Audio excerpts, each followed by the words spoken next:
फिर वो पास की लाइब्रेरी में नौकरी के लिए आवेदन करती है। वहाँ वो किताबें सजाती है, बच्चों की मदद करती है और शाम को छोटे बच्चों को ट्यूशन पढ़ाती है। हर दिन कुछ सिक्के अपनी कॉलेज फंड की गुल्लक में डालती है। साल गुजरते हैं, रोमी बड़ी होती है और भी आत्मविश्वासी बनती है। आखिरकार अपनी मेहनत की बचत से कॉलेज में दाखिला लेती है। क्लासरूम में वो ध्यान से पढ़ती है, कठिन परीक्षाओं में भी हार नहीं मानती। आखिरकार वो ग्रेजुएशन स्टेज पर आती है, उत्कृष्ट अंकों के साथ डिग्री हासिल करती है और डिग्री को गर्व से पकड़े मुस्कुराती है। वापसी एक मिशन के साथ रोमी गर्व से अपने गांव लौटती है। लोग उसे एक टीचर के कपड़ों में देखकर हैरान हो जाते हैं। वो एक छोटे से स्कूल के शुरू होने की घोषणा करती है। छोटी लड़कियां खुशी खुशी स्कूल में दाखिल होती हैं। रोमी दिल से और खुशी के साथ पढ़ाती है। अब माँ बाप भी अपनी बेटियों को पढ़ाने के लिए तैयार हैं। ब्लैक बोर्ड पर लिखा होता है, तुम भी कर सकती हो।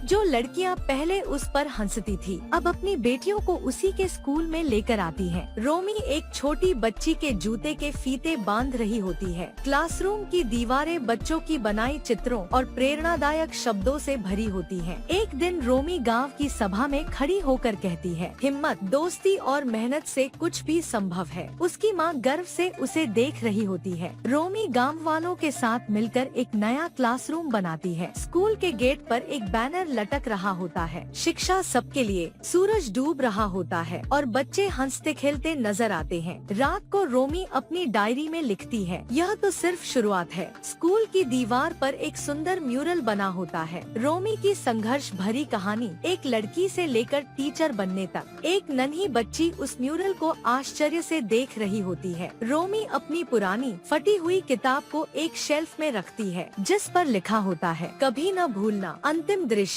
रोमी धूप से भरे क्लासरूम में खड़ी बच्चों को प्यार से देख रही होती है। चेहरे पर मुस्कान, दिल में गर्व और आंखों में एक नई पीढ़ी की उम्मीद।